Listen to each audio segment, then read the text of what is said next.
প্রিয় শ্রোতা বন্ধুরা, এই ভিডিওতে আমি শ্রীকৃষ্ণের পরম ভক্ত এবং মিত্র উদ্ধব এবং ভগবান শ্রীকৃষ্ণের এক অপূর্ব সুন্দর কথোপকথন তুলে ধরেছি, যেখানে উদ্ধব ভগবান শ্রীকৃষ্ণকে জীবনের বিভিন্ন প্রশ্ন জিজ্ঞাসা করেছেন এবং ভগবান শ্রীকৃষ্ণ সকল প্রশ্নের উত্তর তথা সমাধান দিয়েছেন। ভগবান শ্রীকৃষ্ণ এবং উদ্ধবের এই কথোপকথন উদ্ধব গীতা নামে খ্যাত। আপনারা অবশ্যই এই মূল্যবান কথোপকথন এক মনে শ্রবণ করবেন, কারণ এই কথোপকথনের মধ্যে লুকিয়ে আছে জীবনের সকল প্রশ্নের উত্তর। তাহলে চলুন জেনে নেওয়া যাক উদ্ধব গীতার প্রশ্ন এবং উত্তর, যেখানে ভগবান শ্রীকৃষ্ণের অপূর্ব জীবন দর্শনের আভাস পাওয়া যায়। তার আগে আপনারা যারা এখনও চ্যানেলটিকে সাবস্ক্রাইব করেননি, তারা দয়া করে চ্যানেলটিকে সাবস্ক্রাইব করে নেবেন এবং পাশে থাকা বেল বাটনটিকেও প্রেস করে রাখুন, যাতে এইরকম ভিডিও সবার আগে আপনার কাছে পৌঁছে যেতে পারে। বন্ধুরা, ভিডিও শুরু করার আগেই আপনাদের জানিয়ে দিই এই উদ্ধব গীতা আসলে কি।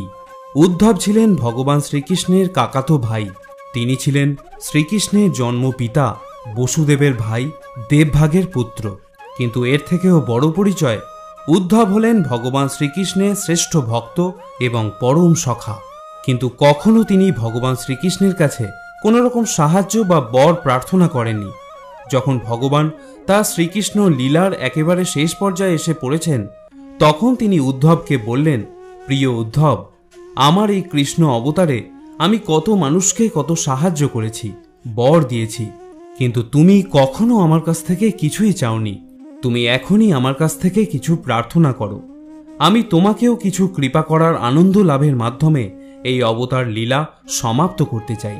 উদ্ধব বললেন, প্রভু, আমি তো আপনার কাছে কোনোদিনই কিছু চাইনি, তবে আজ কেন চাইব? ভগবান বললেন, উদ্ধব, তুমি আজ কিছু না চাইলেও আমি তোমাকে কিছু দেব, না দিলে অবিচার হবে।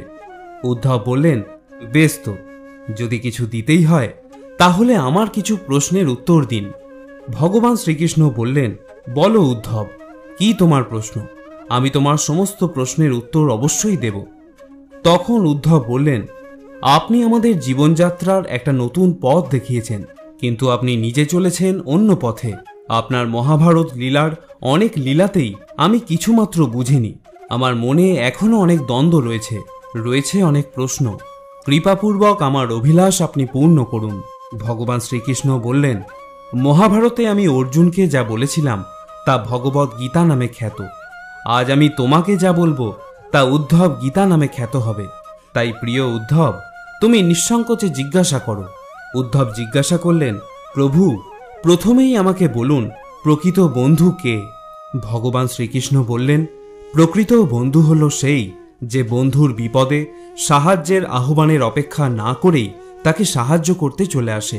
উদ্ধব বললেন, প্রভু, আপনি তো পাণ্ডবদের প্রিয় বন্ধু ছিলেন। তারা আপনাকে সব বিপদের পরিত্রাতা বলে বিশ্বাস করত। আপনি তো শুধু বর্তমান নয়, ভবিষ্যতও জানেন। আপনি তো পরম জ্ঞানী, কিন্তু আপনি কি তাদের সাথে যথার্থ বন্ধুর মতো আচরণ করলেন? কেন আপনি ধর্মরাজ যুধিষ্ঠিরকে পাশা খেলা থেকে বিরত রাখলেন না? আর যখন তা করলেনই না, তখন কেন ধর্মরাজ যুধিষ্ঠিরের পক্ষে তার ভাগ্যকে পরিচালিত করলেন না, যাতে অন্তত ধর্মের জয় হতো? ধর্মরাজ যুধিষ্ঠির ধনসম্পত্তি, রাজ্য এবং নিজেকে হারানোর পর আপনি তো পাশা খেলা বন্ধও করতে পারতেন। পাশা খেলার দণ্ড থেকে আপনি তাকে রক্ষা করতে পারতেন। দুর্যোধন যখন প্রস্তাব করেছিল পাণ্ডবদের সমস্ত সৌভাগ্যের উৎস দ্রৌপদীকে বাজি রাখলে ধর্মরাজ যুধিষ্ঠিরের সব হারানো সম্পদ তাকে ফিরিয়ে দেওয়া হবে, আপনি তো তখন আপনার ঐশ্বরিক ক্ষমতা ব্যবহার করে পাশার গুটিকে ধর্মরাজ যুধিষ্ঠিরের পক্ষে চালিত করতে পারতেন। কিন্তু সেসব না করে আপনি তখন এলেন যখন দ্রৌপদী তার সম্ভ্রম হারাতে বসেছে, আর আপনি দাবি করেন যে আপনি তাকে বস্ত্র দিয়ে সম্ভ্রম রক্ষা করেছেন। সভায় এতগুলো মানুষের মধ্যে একজন স্ত্রীলোকের চুল ধরে টেনে হিঁচড়ে এনে তার পরনের বস্ত্র প্রায় খুলে ফেলার পর তার আর কোনো সম্মান বাকি ছিল কি? চরম বিপদের সময়ে আপনি সবাইকে রক্ষা করেন বলে সবাই আপনাকে দীনবন্ধু বলে জানেন। বিপদের সময় যদি আপনি সাহায্য না করলেন, তাহলে এই সাহায্যের অর্থ কি? আপনি আপনার মিত্রদের পাশে দাঁড়ালে হয়তো কুরুক্ষেত্রের মতো মহাযুদ্ধ আপনি আটকে দিতে পারতেন। আপনি আমাকে বলুন, কেন আপনি পাণ্ডবদের সংকটের সময় তাদের পাশে দাঁড়ালেন না? এটাই কি ধর্ম? আসলে এই প্রশ্নগুলি উদ্ধবের একার নয়। যারা মহাভারত পড়েছেন তাদের প্রত্যেকের মনেই এই প্রশ্নগুলির উদয় হয়, এবং উদ্ধব অনেক আগেই ভগবানকে এই প্রশ্নগুলি জিজ্ঞাসা করেছিলেন। ভগবান শ্রীকৃষ্ণ হাসতে হাসতে বললেন, প্রিয় উদ্ধব, আমি তোমার সকল প্রশ্নেরই উত্তর দেব, তবে তার আগে তোমাকে জানতে হবে ভক্ত, ভগবান এবং বন্ধুত্ব পালনের কিছু নিয়ম। যখন কোনো ভক্ত আমাকে বন্ধু বলে ভাবে, তখন সে মনে করে আমি তার সাথে সর্বক্ষণ থাকি। তখন সেই ভক্ত তার সব কাজের সাক্ষী আমাকে মানে। আমাকে সাক্ষী মানলে কখনো কোনো ভক্ত কোনো খারাপ কাজ করতে পারে না, কারণ আমি তার সাথে সর্বক্ষণ থেকে তাকে কুকর্ম থেকে বিরত রাখি। কিন্তু যখন সেই ভক্ত আমার উপর থেকে বিশ্বাস হারিয়ে ফেলে এবং অহংকারের ফলে আমার সঙ্গ ত্যাগ করে, তখন আমি নিরুপায় হয়ে যাই। আমার থেকে দূরত্ব যত বৃদ্ধি পায়, তার পাপকর্মের প্রতি মনোবৃত্তিও বৃদ্ধি পায়। অহংকারের প্রাচীর দিয়ে আমাকে তখন সে আড়াল করে রাখে। অসহায়ের মতো দেখা ছাড়া তখন আমার কিছুই করার থাকে না, কারণ মানুষের কর্মের ওপর ভগবানের কোনো অধিকার নেই। এটাই জগতের নিয়ম। মানুষ স্বাধীন জীব, আর শুধুমাত্র মানুষ নয়, এই পৃথিবীর সমস্ত প্রাণী হলো স্বাধীন। মনুষ্য জীব তো আরও স্বতন্ত্র, কারণ তার বিবেক, বুদ্ধি, মনুষ্যত্ব আছে। তাই তার স্ব অধিকারের ওপর হস্তক্ষেপ স্বয়ং ভগবানও করেন না। মোহ, মায়া এবং অহংকারের বশীভূত হয়ে বাসনায় ডুবে থাকা মানুষ তার পাপের বোঝা বাড়িয়ে চলে। প্রিয় উদ্ধব, এই পৃথিবীর নিয়ম হলো তারাই জেতে যারা বিবেকবান হয়, অর্থাৎ যাদের ভালো মন্দ পার্থক্যের বিচার বোধ আছে। এবার তোমার প্রশ্নের উত্তরে আসি। যুধিষ্ঠিরের বিবেক কাজ করেনি যখন দুর্যোধনের বিবেক কাজ করেছিল, তাই পাশা খেলায় দুর্যোধনের জয় হয়েছিল। শ্রীকৃষ্ণের এই কথায় উদ্ভব আরও দ্বিধাগ্রস্ত হয়ে পড়ল। ভগবান শ্রীকৃষ্ণ বলতে লাগলেন, দুর্যোধনের অনেক সম্পদ ছিল, কিন্তু সে পাশা খেলা জানত না, তাই সে তার মামা শকুনিকে তার জায়গায় খেলতে বলেছিল। এটা হলো বিবেক। ঠিক একই রকমভাবে যুধিষ্ঠির তার জায়গায় আমাকে খেলতে বলতে পারত, যেহেতু আমি তার সম্পর্কের পিস্তুত ভাই হই। প্রিয় উদ্ভব, একবার ভেবে দেখো যে খেলার ফলাফল কি হতো যদি পাশা খেলা আমার আর শকুনি মামার মধ্যে হতো। এরপর বলো, আমি যুধিষ্ঠিরকে কিভাবে ক্ষমা করি, যখন সে আমাকে ভুলেই গিয়েছিল। বিবেক বর্জিত অবস্থায় সে আরও একটা ভুল করে বসল। যুধিষ্ঠির যখন পাশা খেলার জন্য শকুনির আমন্ত্রণ গ্রহণ করল, তখন সে আমাকে একবারও জানায়নি, কারণ সে জানত যে পাশা খেলায় আমি তাকে বাধা দেব। আর যখন আমি সে কথা জানতে পারলাম, তখন সে আমাকে শপথ করিয়ে আমাকে অসহায় করে দিল। অহংকার এবং অতিরিক্ত আত্মবিশ্বাসের দ্বারা চালিত হয়ে যুধিষ্ঠির পাশা খেলতে গেল। এমনকি যুধিষ্ঠির আমাকে খেলার সামনে উপস্থিত থাকতে বারণও করেছিল। যেহেতু সে আমার কাছে প্রার্থনা করল যে আমি যেন সেই সভাতে না যাই, সেই কারণে আমি সভার বাইরে অপেক্ষা করছিলাম এবং প্রত্যাশা করছিলাম যে কেউ অন্তত আমাকে ভিতরে আসার আমন্ত্রণ জানাক। যখন ভীম, অর্জুন, নকুল এবং সহদেবও হেরে গেল, তখন তারা দুর্যোধনকে অভিসম্পাত আর নিজেদের ভাগ্যকে দোষারোপ করায় ব্যস্ত ছিল, কিন্তু আমাকে কেউ স্মরণ করেনি। দুঃশাসন যখন দ্রৌপদী চুল ধরে টেনে হিঁচড়ে তাকে সভায় নিয়ে এলো, দ্রৌপদী তখনও আমাকে স্মরণ করেনি।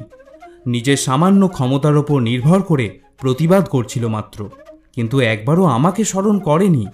দুঃশাসন যখন তার বস্ত্র হরণ করতে শুরু করলো, তখন তার কিছুটা শুভ বুদ্ধির উদয় হলো। নিজের শক্তির ওপর আস্থা হারিয়ে আমার নাম ধরে চিৎকার করতে শুরু করলো, হে হরি অভয়াম, হে কৃষ্ণ অভয়াম। তখন আমি তার সাহায্য করার সুযোগ পেলাম। আমাকে ডাকা মাত্রই আমি ছুটে গিয়েছি এবং তার সম্মান রক্ষা করেছি। অর্জুন, ভীম, নকুল, সহদেব যখন তারা প্রত্যেকেই নিজেদের সর্বস্ব দুর্যোধনের কাছে হারিয়ে ফেলেছিল, তখনও তারা কেউ আমাকে সাহায্যের জন্য ডাকেনি। দ্রৌপদী স্মরণ করা মাত্রই আমি দীনবন্ধুর মতো সূক্ষ্ম শরীরে হাজির হয়ে তাকে সাহায্য করেছিলাম। প্রিয় উদ্ধব, তাহলে এবার বলো আমার দোষ কোথায়? উদ্ধব বললেন, অসাধারণ ব্যাখ্যা প্রভু, আমি সন্তুষ্ট। আমি কি আপনাকে আরেকটা প্রশ্ন করতে পারি? শ্রীকৃষ্ণ অনুমতি দিলে উদ্ধব জিজ্ঞাসা করলেন, প্রভু, তাহলে কি আপনাকে ডাকলেই আপনি আপনার ভক্তের সাহায্য করতে আসেন, নিজে থেকে ধর্ম রক্ষার জন্য আসেন না? শ্রীকৃষ্ণ হেসে বললেন, উদ্ধব, পৃথিবীতে সবার জীবন চালিত হয় তাদের কর্মফলের ওপর। আমি এতে কোনো হস্তক্ষেপ করি না। আমি তোমার অত্যন্ত কাছ থেকে সবকিছু সাক্ষী হই মাত্র। এটাই ঈশ্বরের ধর্ম। উদ্ধব তখন বললেন, হে প্রভু, তাহলে আপনি আমাদের খুব কাছে থেকে আমাদের পাপকর্ম করতে দেখবেন? আমরা যখন পাপের ওপরেও পাপ করতে থাকব তখনও আপনি দেখতে থাকবেন? আপনি কি চান আমরা একের পর এক পাপ করতেই থাকি, ভুল করতেই থাকি এবং তার ফলস্বরূপ শাস্তি পেতেই থাকি? শ্রীকৃষ্ণ বললেন, প্রিয় উদ্ধব, তোমার প্রশ্নের গভীরতা অনুধাবন করো। তুমি যখন বুঝতে পারছো যে আমি তোমার খুব কাছে, তোমার সব কর্মের সাক্ষী হই, তাহলে তুমি কিভাবে খারাপ বা অনৈতিক কাজ করো? তুমি যখন ভাবো যে আমাকে ছাড়াই তুমি অনেক কিছু করতে পারো, তখনই তুমি বিপদে পড়ো। ধর্মরাজ যুধিষ্ঠিরের অজ্ঞতা ছিল এই যে তিনি ভেবেছিলেন আমাকে ছাড়াই তিনি পাশা খেলবেন এবং জিতবেন। যদি তিনি সত্যি এটা অনুধাবন করতেন যে আমি সব সময় সবার কর্মে তাদের সাক্ষী থাকি, তাহলে কি পাশা খেলার পরিণাম একটু ভিন্নভাবে হতো না? উদ্ধব বিস্ময়ে হতবাক হয়ে গেলেন এবং ভক্তিতে আপ্লুত হলেন। তিনি বললেন, কি সুগভীর দর্শন, কি সুমহান সত্য! আমরা যখন এটা জানি যে কোনো কিছুই ভগবান ছাড়া চলে না, তখন আমরা কিভাবে সাক্ষী হিসেবে তার উপস্থিতিকে অনুধাবন করতে পারি না? এই চরম সত্য ভুলে গিয়ে আমরা কিভাবে খারাপ কাজ করতে পারি? ভগবদ গীতা জুড়ে এই শিক্ষাই তো অর্জুনকে ভগবান শ্রীকৃষ্ণ দিয়েছেন। তিনি অর্জুনের রথের সারথি তথা তার পথ নির্দেশক হয়েছেন। তিনি নিজে যুদ্ধ করেননি। পরিশেষে উদ্ধব বললেন, আমি বুঝেছি প্রভু, আপনাকে ভুলে যাওয়া মানে আমারই মরণ। তাই প্রভু, দয়া করে আমাকে আশীর্বাদ করুন, আমি যেন এক মুহূর্ত আপনাকে না ভুলে যাই। ভগবান তাকে আশীর্বাদ করে বললেন, তথাস্তু। ভগবান শ্রীকৃষ্ণ আরও বললেন যে, উদ্ধব, তোমার ও আমার এই কথোপকথন পৃথিবীতে উদ্ধব গীতা নামে খ্যাত হয়ে থাকবে। তার সাথে অমর হয়ে থাকবে তোমার নাম। আর যে এই উদ্ধব গীতা প্রতিদিন পাঠ করবে বা শ্রবণ করবে, আমি তার সদয় হয়ে থাকব। ভগবান শ্রীকৃষ্ণ পৃথিবী থেকে তার আসন্ন বিদায়ের আগে উদ্ধবকে সান্ত্বনা দেওয়ার উদ্দেশ্যে প্রদান করা বাণীসমূহকে বলা হয় উদ্ধব গীতা, যা হংস গীতা নামেও পরিচিত। যদি ভিডিওটি দেখে আপনাদের ভালো লাগে তাহলে অবশ্যই একটি লাইক করবেন এবং তার সাথে কমেন্টে লিখবেন জয় শ্রীকৃষ্ণ। সকলে ভালো থাকুন, সুস্থ থাকুন।